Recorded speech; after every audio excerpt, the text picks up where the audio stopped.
Est-ce que tu as déjà expérimenté ou pas avec un client adulte les mêmes entrées et sorties de transe très rapides qu'ont souvent les enfants?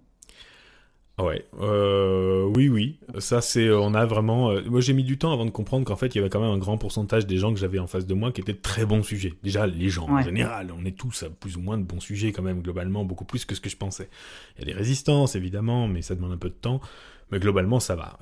L'hypnose, c'est pas hypnotiser quelqu'un, c'est pas si difficile. Si vous avez une bonne bouille et que vous êtes à peu près pas trop antipathique, globalement, ça passe. Soyez gentil. Mais surtout, il y a même des gens qui sont d'extrêmement bons sujets. Je m'embêtais vraiment à passer une demi-heure à refaire des adductions et des approfondissements, alors que y en a qui switchent très rapidement. J'en avais parlé d'ailleurs un petit peu sur l'hypersensibilité, je crois que c'était la dernière fois. C'est pas toujours bon signe, hein. Et d'ailleurs, j'avais mis un lien dans la description vers un article de mon blog où je parlais de ça.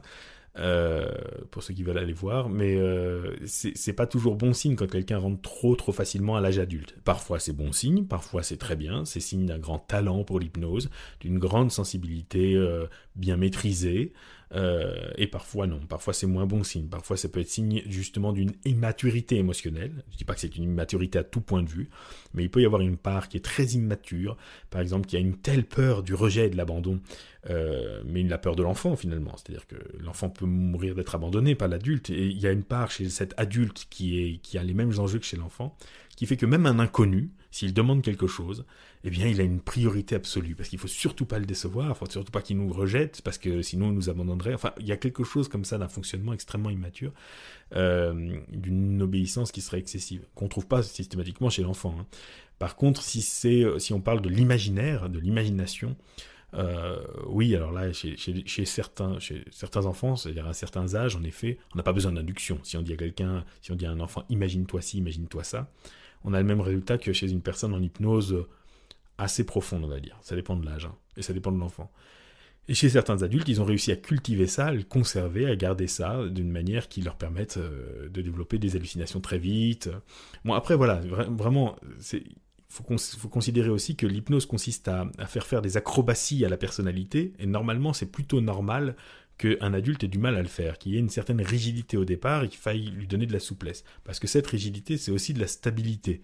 Donc, il n'est pas rare que chez une personne adulte qui agisse comme un enfant, on puisse constater que faudra peut-être rajouter de la stabilité, créer de la résistance en quelque sorte. Donc peut-être faire en sorte, c'est parfois même très bon signe au fur et à mesure du développement d'un suivi, d'une thérapie, qu'une personne rentre moins facilement en hypnose. Alors c'est rare parce que du coup, nous, elle est conditionnée à notre propre hypnose, à notre cabinet, à notre voix, donc, mais qu'elle rentre moins facilement en hypnose avec d'autres personnes. Ça peut être très bon signe. C'est rarement, c'est passé de un claquement de doigts, enfin de 30 secondes à 5 minutes. C'est pas créer une énorme résistance, mais enfin quand même, ça peut être bon signe. Ça veut dire que cette personne a voilà, davantage de stabilité. Donc ça peut être un talent, ça peut être une faiblesse, faut voir, faut vérifier, mais en effet, oui, c'est fréquent. Et après, ça dépend du contexte. Là, je parle d'un cabinet, dans un spectacle où les gens sont là pour un but ludique, ils rentrent beaucoup plus facilement encore, hein, ils sont là pour s'amuser, ils se désinhibent, la plupart des gens rentrent, il n'y a pas d'enjeu personnel très important, c'est encore différent, hein. On a vraiment des types de réceptivité qui sont enfantins, parce qu'il y a souvent chez les gens qui vont se prêter à un spectacle d'hypnose et monter sur une scène, quelque chose de déjà régressif. Donc, euh, donc ils vont même retrouver, c'est pour ça que c'est une méthode d'induction très intéressante d'ailleurs, que préconise Erickson, encore lui, de passer par une régression systématiquement, une forme de régression, d'invoquer l'enfant ou de rappeler des choses qui appartiennent à l'enfance, parce que on va capitaliser sur le fait que la personne retrouve cette façon de fonctionner naturellement hypnotique de l'enfant.